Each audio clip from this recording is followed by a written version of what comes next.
A West Michigan university hoping to force the sale of a piece of property next to its campus. It's made headlines. Tonight, 24-Hour News 8's Tony Tagliavia looking at whether what Grand Valley State University is doing is unusual and the chances the university has at winning.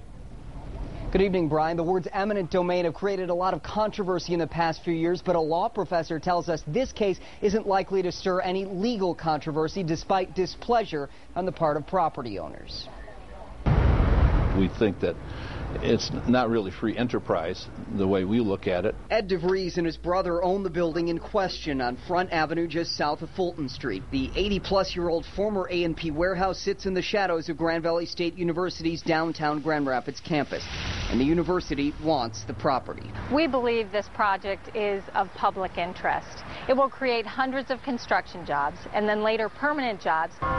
GVSU plans to use the site for a new building for its fast-growing Seidman College of Business. It will also be a vibrant part of the city. Spokeswoman Mary Eileen Lyon says the university has been talking about the site with the De Vries family for years, and they've been talking about this specific project since September. GVSU is offering $2.3 million. The De Vries family says that's not a fair price, and now the university has filed paperwork to condemn the property. It is a last resort for us, but we do believe in the end that it will be a fair outcome in terms of price. Ed De Vries' son Mike says the university's offering price doesn't take into account the true value of the land, income from cell phone towers, and other factors. And we really want to have all those items addressed. Why not just pick a different site? This site is ideal for the Seidman College of Business. It's within eyesight of our campus. And the university spokeswoman says nearby parking lots are needed for their current use.